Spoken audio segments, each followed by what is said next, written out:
What drugs were like in World War II. World War II was a massive and bloody conflict that affected millions of people. During this war, drugs were both used medicinally and recreationally. Cocaine was commonly used as a painkiller by doctors during the war, while opium was also used medicinally, though it is possible for people to become addicted when using opium medically. Soldiers were able to get their hands on illegal drugs if they knew how to find dealers, but heroin use was uncommon even among medical professionals during World War II. So in today's video, we're going to explore some more about these uses of drugs in World War II and how it affected the lives of our soldiers. But before that, please do not forget to like this video and subscribe to our channel. In the midst of war, soldiers were given cigarettes containing marijuana to make them more calm and peaceful. The cigarette helped to ease their stress and fear. The use of marijuana in World War II was controversial because it was banned by the United States at the time. However, there were many people who thought that using it would be beneficial for soldiers' health during a stressful period.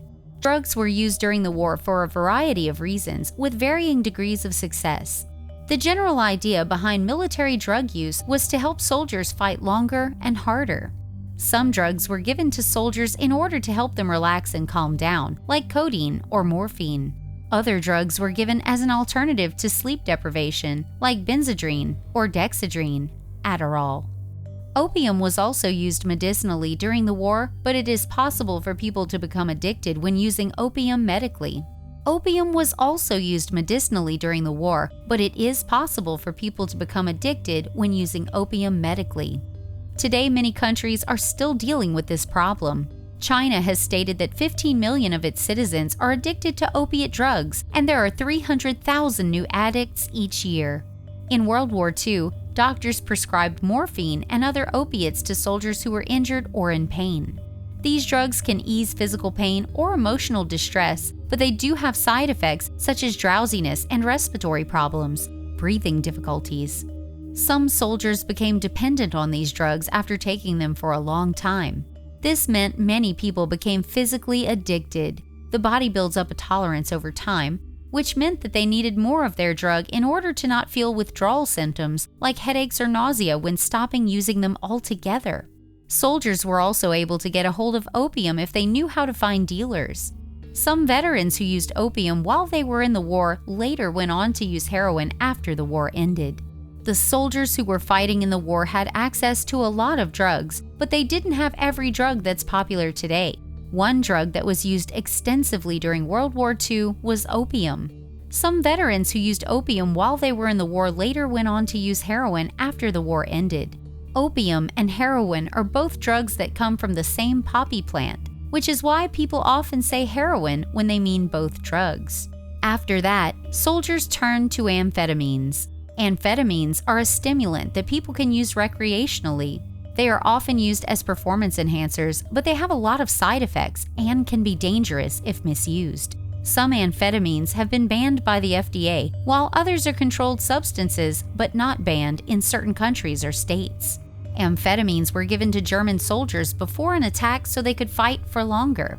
Nazis didn't just use drugs to make their troops fight longer. They also gave amphetamines before an attack so that soldiers could be more alert and focused on their tasks. During World War II, Nazi Germany was churning out Pervitin, methamphetamine that made soldiers alert and euphoric. It was released to the public in 1938 as a way to curb depression, but soon it became popular among civilians because of its ability to increase energy, focus, and stamina. The drug would eventually earn its own name, crystal meth. How does meth work? The human brain releases dopamine when we experience pleasure, anything from sex or eating delicious food to taking a hit of crystal meth or any other type of amphetamine. When you take drugs that release dopamine quickly and repeatedly, like meth, your brain becomes used to having an excess amount of dopamine in your system at all times. This is known as tolerance. To keep getting those feelings again and again and again, people need more and more meth each time they use it, but this isn't possible because our bodies only produce so much dopamine naturally without becoming dependent on external sources for our supply. So what happens next? You start feeling withdrawal symptoms when you don't have enough dopamine. These include anxiety and depression, as well as physical symptoms like tremors in your hands and restlessness. Nazis gave Pervitin to pilots who battled the British Royal Air Force for control of the skies over Europe. In the 1930s and 40s, it was used to treat depression, narcolepsy, and obesity. The Nazis also gave it to pilots who battled the British Royal Air Force for control of the skies over Europe. Pervitin was originally distributed in pill form by German pharmaceutical company Timmler Werk AG as an over-the-counter medication. However, it became one of many drugs that were prescribed by Army doctors during World War II as part of Operation Storm, Unternehmen Sturm, an offensive operation intended to break through Allied defenses on D-Day, June 6, 1944. Hitler himself was believed to have been addicted to opioids. When he had stomach ulcers and other ailments, he was given opioids to relieve his pain and stress. While Hitler's addiction wasn't as widespread as other soldiers, it still made an impact on the war effort in two ways. The fact that Hitler was addicted meant he could not make decisions based on how they would affect his personal life. In particular, this contributed to his decision to invade Russia after winning victories elsewhere, which eventually led to German defeat. Secondly, while many countries were fighting against Germany during World War II, none of them ever considered taking advantage of Hitler's addictions. In fact, they took advantage of everyone else's addictions, and they won. There are those who believe that Hitler used amphetamines regularly because he would appear energetic after being tired or sick. Of course, there's no evidence that Adolf Hitler actually used amphetamines regularly, but there is a theory that he might have done so. It was believed that he took drugs due to his apparent energy when he was tired or sick. He had been known to be a heavy smoker and drinker throughout his life, and had also been known to use cocaine. In addition to these three drugs, Hitler reportedly took other medications for chronic pain in his back, which caused him constant discomfort over the years. Many American troops in Vietnam became addicted to heroin. The U.S. government knew that heroin was a problem in Vietnam, but wasn't able to stop it. As one former addict told the New York Times in 1991, you could get junk anywhere. This included on the base where he lived and went to work every day. In his interview, he said, "It was easy to get drugs on base at night because there were no guards around." Heroin was rarely used, even medicinally, during World War II. It was seen as too risky by medical professionals who considered it to be only for treating acute pain and then only for a short period of time. The use of heroin has been very controversial in American history, with some people believing that it is extremely addictive and dangerous, while others believe that it is less dangerous than other drugs like alcohol or marijuana. The drug was also used in experiments, and researchers wanted to know if it would help pilots stay alert during long flights. Cocaine was also administered to soldiers, although not in the same doses as it was given to pilots. The military believed cocaine would help soldiers focus on the task at hand, even if they were tired or stressed out from being under fire or in combat situations. Alcohol use by soldiers was mixed in the United States, though it is more certain that alcohol was encouraged by British medical personnel. Alcohol was used medicinally or recreationally by both British and American soldiers. Some evidence suggests that British medical personnel did not encourage alcohol use while they were treating wounded soldiers. The U.S. government has a long history of either fighting or encouraging drug use in its armed forces. If you're not familiar with the history of drug use in the U.S. military, it's a pretty interesting story.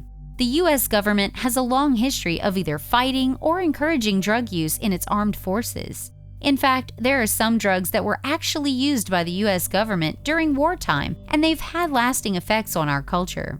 The real roots of drug culture came from the idea that drugs could be useful to control people or help them become better fighters during a war. In World War II, there was a lot of experimental work done on soldiers and pilots with amphetamines and barbiturates. These drugs were given to soldiers to make them more peaceful, and they were also given to pilots so that they could stay awake and aware at high altitudes for long periods of time. The problem is that it's difficult to tell exactly how many soldiers became addicted because reliable data on drug use only started being collected after the war had ended. The data that was collected was not reliable. It wasn't comprehensive, accurate, or complete.